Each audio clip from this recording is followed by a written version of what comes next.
അല്ല, VP മാളുവിനെ അന്വേഷിച്ച് ഇന്നലെയും വന്നിട്ടുണ്ടായിരുന്നല്ലോ. എന്താ കാര്യം? അത് പിന്നെ ആ പയ്യന്റെ കാര്യം നമുക്ക് ഒന്നും കൂടി ആലോചിക്കേണ്ടിയിരിക്കുന്നു ഇന്ദിരാമേ. ആ പ്രപ്പോസലിൽ ചെറിയ ചില പ്രശ്നങ്ങളൊക്കെ ഉണ്ട്. പ്രശ്നോ? എന്തു പ്രശ്നം? അത് പറയാം. ആദ്യം ഞാൻ മാളുവിനോടൊന്ന് സംസാരിക്കട്ടെ. ആ മോളെ, അങ്കിള് ചില കാര്യങ്ങൾ മോളോട് ചോദിച്ച് ക്ലാരിഫൈ ചെയ്യാൻ വന്നതാ. വാ ഇരിക്ക്. എന്താ അങ്കിൾ? ഇരിക്കേ.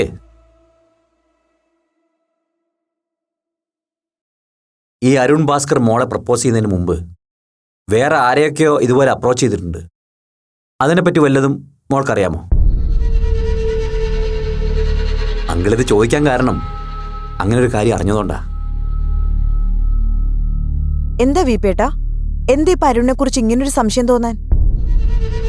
കാര്യമുണ്ട് അശ്വതി.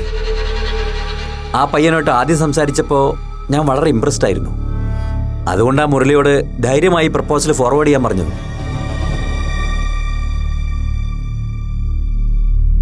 പക്ഷേ അപ്പു ചില കാര്യങ്ങൾ പറഞ്ഞത് കേട്ടപ്പോൾ എനിക്കാകെ ഒരു കൺഫ്യൂഷൻ. അതുകൊണ്ടാ എല്ലാവരുമായിട്ട് ഈ കാര്യം ഡിസ്കസ് ചെയ്യാന്ന് വെച്ചത്.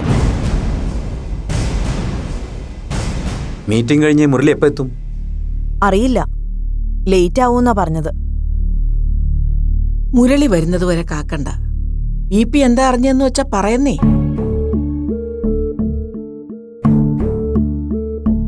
അപ്പവും മാളുവും നമുക്ക് ഒരുപോലെ അല്ലേ അശ്വതി? അതുകൊണ്ട് തന്നെ ഇവരുടെ കാര്യത്തിൽ നമുക്കൊരു ചതി പറ്റിക്കൂടാ. ആ പയ്യൻ മാളുവിനെ പ്രപ്പോസ് ചെയ്യുന്നതിന് മുമ്പ് അപ്പുവിനോട് ഇതേ താല്പര്യം അറിയിച്ചിട്ടുണ്ടായിരുന്നത്രേ.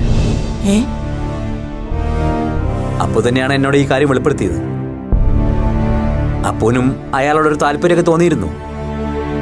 പക്ഷെ അത് ജെനുവിൻ ആണോന്ന് അറിയാൻ വേണ്ടി അവൾ മനഃപൂർവ്വം അവനെ ഇഗ്നോർ ചെയ്യുന്നതായിട്ട് നടിച്ചു. അപ്പുവിന് തന്നെ ഇഷ്ടമല്ല എന്ന് വിചാരിച്ച് ഇതേ സമയത്ത് ഇതേ ആവശ്യമായിട്ട് അവൻ മാളുവിനെ സമീപിക്കുകയായിരുന്നു. അങ്ങനെയാണെങ്കിൽ ആ പയ്യന്റെ ആറ്റിറ്റ്യൂഡ് അത്ര ശരിയല്ലല്ലോ അശ്വതി. ഇവരോട് കാണിച്ച അതേ കള്ളത്തരം അവൻ നാളെ മറ്റാരോടെങ്കിലും കാണിക്കില്ലെന്ന് എന്താ ഉറപ്പ്? ഇനി ചിലപ്പോ VPയുടെ മോക്ക് തോന്നിയതാണെങ്കിലോ ഇതൊക്കെ? നോ, അപ്പോ അങ്ങനെ വെറുതെ പറയില്ല. ഞാൻ നിർബന്ധിച്ച് ചോദിച്ചിട്ടാണ് ഇങ്ങനൊരു കാര്യം അവൾ എന്നോട് ഷെയർ ചെയ്ത് തന്നെ. അരുണിന്റെ പ്രപ്പോസൽ സ്വീകരിക്കരുതെന്ന് അപ്പു മോളോട് പല പ്രാവശ്യം പറഞ്ഞിട്ടില്ലേ? കണ്ടോ, ഇത് ഇങ്ങനെ റീസൺ ഉള്ളത് കൊണ്ടായിരുന്നു. എങ്കിൽ പിന്നെ അപ്പൂന് കാര്യം എന്താന്ന് ഇവളോട് തുറന്നു പറയായിരുന്നില്ലേ വീപ്പേട്ടാ? യെസ്, ഞാനത് അപ്പുവിനോട് ചോദിച്ചു. അവള് പറയുന്നത് മാളു ഇത്ര സീരിയസ് ആയിരിക്കുമെന്ന് വിചാരിച്ചില്ലെന്നാണ്. പിന്നെ അരുണിനോട് അപ്പുവിനും ആദ്യം ഒരു ഇഷ്ടം ഉണ്ടായിരുന്നല്ലോ.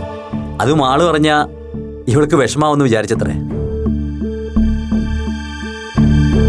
ഇതിലിപ്പോ നമുക്കങ്ങനെ മറച്ചു വെക്കേണ്ട കാര്യമില്ലല്ലോ. അതുകൊണ്ടാണ് എല്ലാവരോടുമായി ഞാൻ ഈ കാര്യം പറഞ്ഞത്. നോക്കു മാളു, എല്ലാറ്റിലും വലുത് ഞങ്ങൾക്ക് നിങ്ങളുടെ ഫ്യൂച്ചറാ.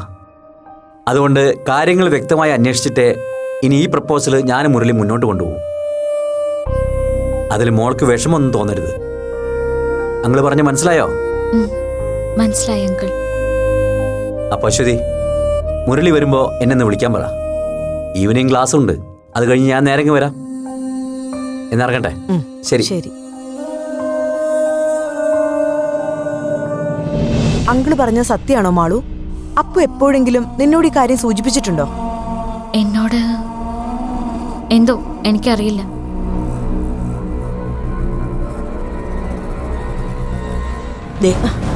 അയാൾ ഈ പറഞ്ഞതിനകത്ത് ഒരു കഴമ്പുമില്ലെന്ന് എനിക്ക് തോന്നുന്നത്. ഓ, അയാളുടെ മോളോടാ പോലും ആ കൊച്ചന് ആദ്യം ഇഷ്ടം തോന്നിയത്. പിന്നെ കണ്ടേച്ചാലും അത് തോന്നും. അത്രയ്ക്ക് വിശ്വസുന്ദരിയല്ലേ. അശ്വതി, നീ മുരളി ഇതൊന്നും ഗൗരവത്തിലെടുക്കാൻ നിന്നേക്കരുതേ, പറഞ്ഞേക്കാം.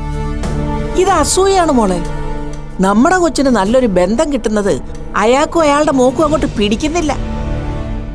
അമ്മയ്ക്കൊരുമ്പോ സീരിയല്ലേ അഭിരാമിയുടെ കല്യാണം മുടക്കാൻ കാഞ്ചനയും അവളുടെ അച്ഛനും ഇതേ ബുദ്ധിയാ പ്രയോഗിച്ചത്. ഈ ചതിക്കുഴിയിൽ നമ്മൾ വീഴാതെ നോക്കണം.